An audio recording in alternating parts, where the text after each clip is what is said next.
Il est où Bogart? Pendant que Rayleigh et Gaban s'occupent de Roger et Garp. Il est où le second surpuissant de Garp? Dans les arrêts de jeu, il est pas là. Je vous ai dit quoi en Cross Guild? Je vous ai dit que je méprise Garp, je le méprise d'une force, mais il y a quelque chose que je n'accepte pas, c'est que même Garp n'ait pas droit à un second digne de ce nom.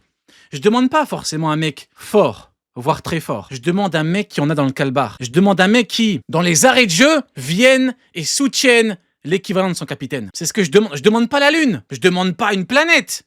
Je demande à ce que Garp, qui est pourtant quelqu'un que je méprise, ait quelqu'un qui le soutienne. Il est même pas venu l'aider, bordel. Sur la ruche. Même Prince Grus, avec sa grosse casquette de même 50 Cent Prime dans Inda Club, il avait pas une aussi grosse casquette. Il voit rien, Prince Grus. Et pourtant, il a combattu avec Garp. Hermep, il a la coupe de SCH, bordel. Quand il a les cheveux détachés. Il a combattu.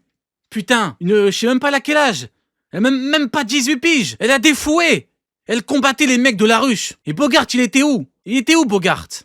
Vous voyez, après, on va me dire à moi que j'abuse. Je respecte plus Garp que les fans de Garp. Vous voyez ou pas? Parce que moi, je demande à ce que même lui ait droit à un second digne de ce nom. On va me dire quoi, là? Ouais, t'abuses. J'abuse de quoi? Il est même pas là dans les arrêts de jeu. Pourquoi il est pas là? Il sert à quoi? Bordel. Il sert à quoi? Non, c'est grave. Je vous jure, c'est grave. C'est terrifiant. Horrifiant. Voilà, je suis dégoûté. Bon, après, encore une fois, j'avais prévenu. C'est pas un truc qu'on découvre. Je vous ai dit sur la ruche, les mecs, s'il est pas là, s'il combat pas avec son capitaine, avec l'équivalent de son capitaine, c'est une merde. C'est un gars qui se cache comme un rat sur le bateau. Et ben au final, il a le froc plein. Voilà. Et MDR et des mecs qui ont maxé Bogart. Oui, mais c'est à cause des anglophones. En fait, le truc, c'est que les francophones, il y a des francophones qui aiment trop suivre les avis délirants des anglophones. Et après, ils viennent faire les choquer. Oh, mais je comprends pas. Pourtant, j'ai fait la propagande de Bogart. Putain, c'est terrible. C'est caché comme un rat. Même sauver Garp, t'es pas capable d'y aller. Il y avait plus rien. Tu le prends, tu pars en courant. On te demande de courir. On te demande pas. On te demande pas de combattre Xebec. On te demande de courir. Bordel. Non, c'est pas un homme. C'est pas un homme. C'est pas un vrai soldat. C'est pas un vrai combattant, c'est un peureux, un rat, une merde. C'est tout. Voilà. C'est tout. On se rappellera de lui comme étant un rat qui se planque dans les arrêts de jeu. Voilà. C'est tout ce qu'on retiendra de lui. Sale merde. Voilà. On peut y aller pour la vidéo, sauf si vous avez quelque chose de gros à dire à propos de Bogart. Je peux prendre un ou deux messages si vous en avez gros sur la patate. Bogart avait 2 chances, Ruche et God Valley, il était pas là. Oui, Bogart c'est un stagiaire. Bogart, il est stagiaire depuis 40 ans. 40 ans, il est stagiaire. Ah, faut aller au prud'homme, frérot, hein. Des 40 ans, t'es stagiaire. Mais va au prud'homme au bout d'un moment. Qu'est-ce que tu nous fais? Bogart en prison, ouais, il mérite la prison. C'est qui Bogart? Ouais, ok, ouais, il y en a qui calculent même pas Bogart. L'ami imaginaire de Garp, t'imagines... Non. T'imagines, le mec, il n'existe pas. En fait, Garp est fou. En fait, Garp... Depuis le début, il était fou. Il avait un ami imaginaire, c'est Bogart. Attends, mais Bogart, on l'a déjà vu faire des... Oui, on l'a vu, en page de couverture. On l'a vu découper un truc. Non, mais ça va.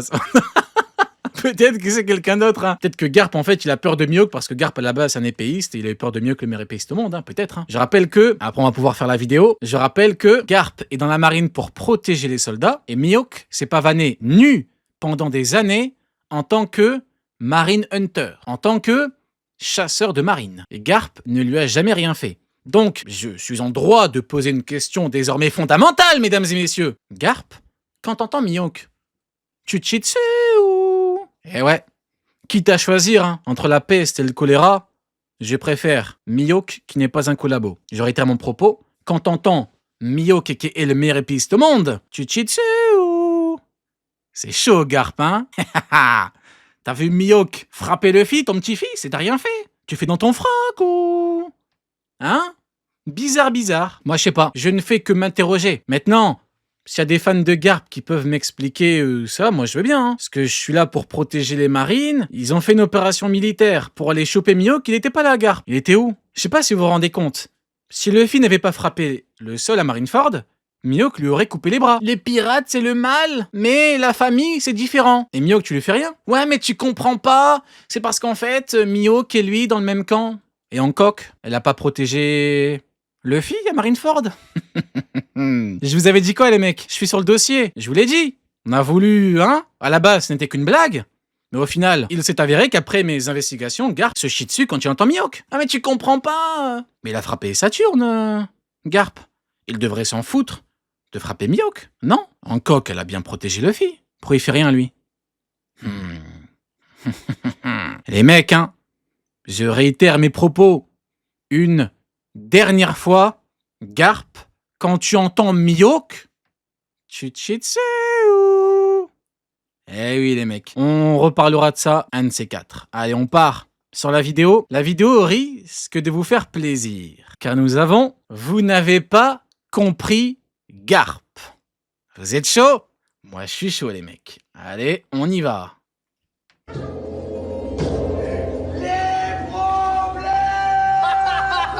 Allez. Bon, c'est à la fin du bal qu'on paye les musiciens Exactement. C'est à la fin du bal qu'on paye les musiciens. Et à la fin du bal, le grand chef d'orchestre Monkey D. Dragout a dit à Garp ce que je dis depuis longtemps. Je te méprise. Dans la vie, il y a des gagnants, il y a des perdants. Vous avez joué, vous avez perdu. De ce que je comprends de ce chapitre, on est enfin sur la fin de God Valley. Il est donc temps de comparer l'intégralité de mes théories de ces 10 dernières semaines avec la réalité de ce chapitre 1165. Et vous aurez deviné que je suis assez déçu concernant la clôture du très certainement meilleur. Bon, on en avait parlé quand on avait react Chef Otaku. Je vous repose la question, les mecs. Hein. Ah, d'ailleurs, sur Prime, écrivez des questions pour la Cross Guild. Donc si vous avez des questions, vous les écrivez en commentaire, des questions, des remarques, un avis, et en Cross Guild, on abordera ces sujets. Voilà. D'ailleurs, big up aux frérots sur Prime qui écrivent des commentaires. Big up notamment à Steve, Blitz, toujours présent. Flashback de tout One Piece, car en effet, il nous manque un certain nombre de réponses. Quel était le plan de Xebec? Pourquoi est-ce qu'il s'intéressait à l'antique Galeila compagnie? Pourquoi est-ce qu'il nous a parlé de 2 fruits du démon, dont un qui devait être mangé par... Et on le fera à chaque fois au niveau des commentaires, et j'afficherai vos commentaires en Cross Guild et on en parlera avec tout le monde. Harald, on n'a pas de réponse à l'intégralité de ces questions. Quid de la transmission? Ah, il faut en parler, les mecs. Il faut en parler, je suis désolé. En Cross Guild, j'ai posé une question sur la table. J'avais dit, est-ce que la rivalité Roger-Xebec n'est pas l'une des pires rivalités de tous les temps, car en fait, elle n'existe pas. Chacun avait son avis là-dessus. Au final, bon, il s'avère que cette rivalité n'existe pas. Voilà. C'était une amitié sans réellement être une rivalité. Ils n'ont jamais réellement combattu en one-one. Entre le capitaine d'Erox et le personnage de Roger, lui qui était présenté comme un pirate un peu foufou et qui doit devenir un pirate qui s'intéresse aux poneglyphes, qui s'intéresse au siècle oublié, qui s'intéresse à l'histoire, qui s'intéresse à son environnement. C'est ça, le couscous qu'il manque en vrai. Ouais, je comprends. Ouais, je capte. Ça y est, ouais. On n'a pas eu la transmission voulue, souhaitée, celle que j'avais théorisée. Devons-nous pour autant être déçus par la fin que nous propose Eiichiro Oda? Eh bien, je vais vous expliquer en fin de vidéo qu'on ne s'est peut-être pas trompé et qu'il nous reste une chance d'avoir cette transmission entre le capitaine d'Erox et le futur roi des pirates. Mais God Valley n'a pas été avare en termes de réponses pour un certain personnage. Eh bien... Ah, il est là, mesdames et messieurs. Il est là, Bogart. Il est là, regardez. Bogart, le lâche, le rat, l'ordure, l'enflure. Je vais pointer du doigt le personnage de Garp et vous transmettre... Non, mais au final, j'ai envie de vous dire que, in fine, comme dirait Sony, Garp aurait dû devenir Evo. Il aurait dû devenir Evo ou pirate. Ça nous aurait évité d'avoir... un type aussi merdique et dégueulasse sur tout rapport, quoi, mais bon.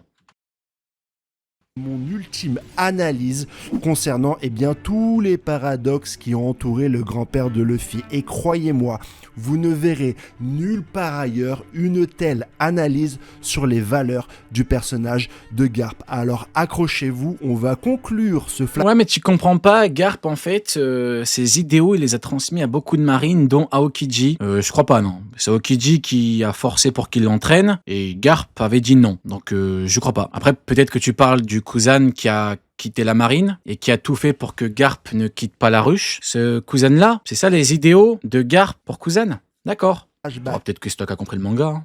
Tous ensemble, prenez de quoi boire et de quoi manger et préparez-vous à avoir une des reviews les plus intéressantes concernant l'analyse finale de God Valley. Salut les gars, j'espère que vous allez bien, bienvenue dans cette review du chapitre 1165 de One Piece, une review plein de sel envers le personnage de Garp, mais s'il vous plaît, n'hésitez pas à écouter l'intégralité de mes arguments et de me répondre en commentaire sans... C'est peut-être l'une des dernières fois qu'on parlera de Garp, hein. Vous vous rendez compte ou pas? C'est peut-être la dernière fois. Insultes, bien sûr, ça serait hyper agréable de votre part. Je lis l'intégralité de commentaires. Vous pouvez également liker, commenter et booster On va pas liker parce que t'es un anti-Garp. cette vidéo. Ça me donne énormément. Ah, mais attendez. C'est quoi l'excuse maintenant qu'on va nous dire pour Dragon? C'est un anti-Garp?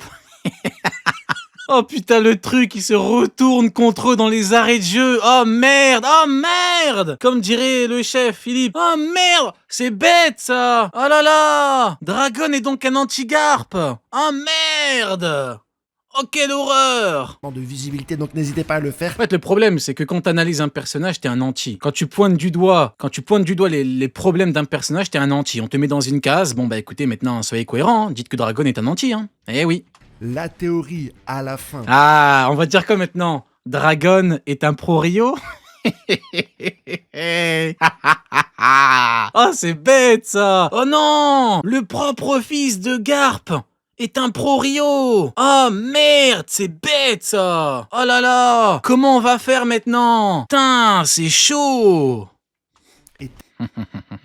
Tellement précise et juste que je vous le dis, hein, si ça ne se réalise pas. L'excuse, c'est que Dragon fait sa crise d'adolescence, ouais. C'est des ados en pleine crise d'adolescence qui vont dire que Dragon fait une crise d'adolescence. J'aime trop One Piece. J'aime trop One Piece, incroyable. J'arrête ma chaîne.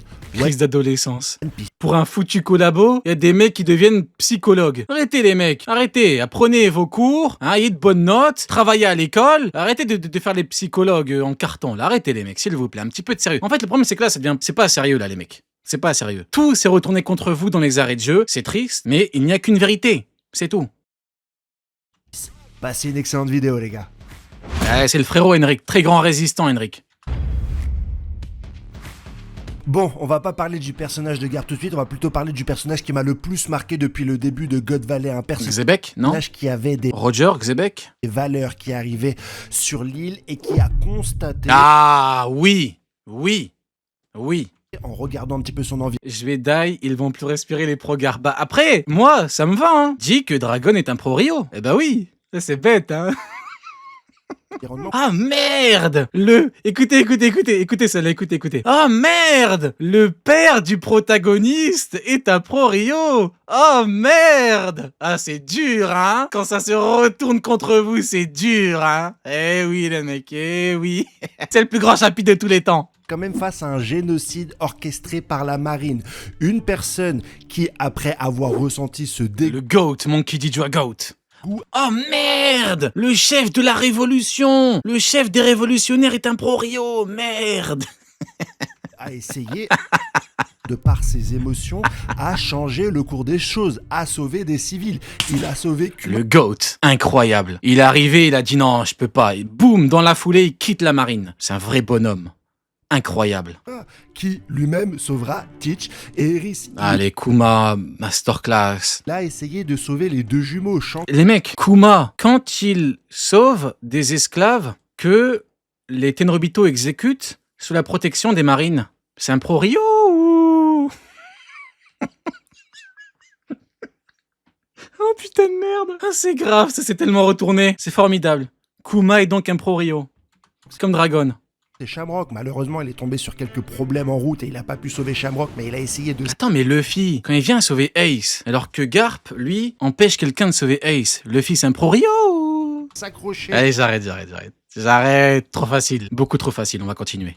derrière le sauvetage du personnage de Shanks. Ah merde! Celui qui a sauvé Shanks, donc Dragon, le mentor du protagoniste, l'héritier de Goldie Roger, est un pro-Rio. Merde! en se Trop facile. Easy win. disant que malgré tout ce génocide et mon inaction, mon impuissance, je vais quand même Il a vu, il a dit c'est trop, tu peux pas... En fait, tu peux pas normalement, tu peux pas vivre si tu mets ta puissance au service de ces gens-là. Ce que de fait, c'est ce que tu fais, tu participes au système, t'es complice. Qu'on le veuille ou non, t'es complice. Hein? Maintenant, on peut... Mais non, ça marche pas. sauver ne serait-ce qu'un enfant, et face Exactement. à cette dernière défaite, le personnage de Dragon craque, il décide d'utiliser la violence. Incroyable. Jusqu'ici, il était dans le sauvetage, il braque son supérieur. Formidable. Vraiment incroyable. De sauver le maximum de civils avant la fin de Gold Valley. Là, tu vois un personnage qui avait une idéologie. Attends, mais il a braqué un marine. Donc le soldat de la marine, le soldat voulait que les civils crèvent. Qui a dit je suis dans la marine pour protéger les soldats? Trop facile. Le seul problème, c'est que c'est trop facile. Qui s'est confronté directement à un obstacle, à une problématique, et qui a ensuite changé de mindset, qui a évolué. L'impact de God Valley n'aura jamais été aussi grand que sur ce personnage. C'est simple, hein, c'est le MVP avec Kuma. Hein. Qui a été monstrueusement écrit du début à la fin de God Valley. Il me rappelle en plus le film d'animation à One Piece Letter où on voit un petit peu des soldats de la marine pendant Marineford qui sont complètement T'attendais dépassés par des soldats qui sont en train de mourir, qui sont dépassés, mais qui aurait pu empêcher ce massacre en libérant Ace, comme il a libéré Dragon? Le seul problème, putain, c'est que c'est trop facile.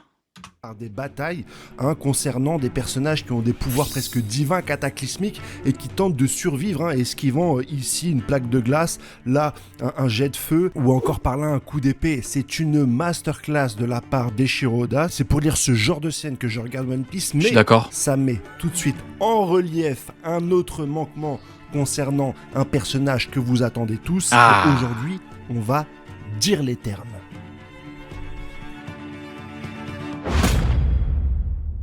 Problème de valeur. Regardez.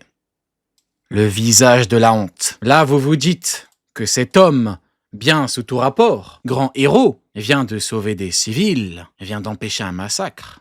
Et non, il vient de frapper Marco, qui vient libérer son petit-fils. Oui, mesdames et messieurs. Moi, je suis là. Vous savez pourquoi on a voulu me faire taire? Parce que je dis des choses que les gens ne veulent pas dire. Parce que les gens ont peur de dire ces choses-là. Moi, j'en ai rien à foutre. Vous pouvez admirer le visage de la honte. L'homme qui sourit et qui rit. Ha, ha.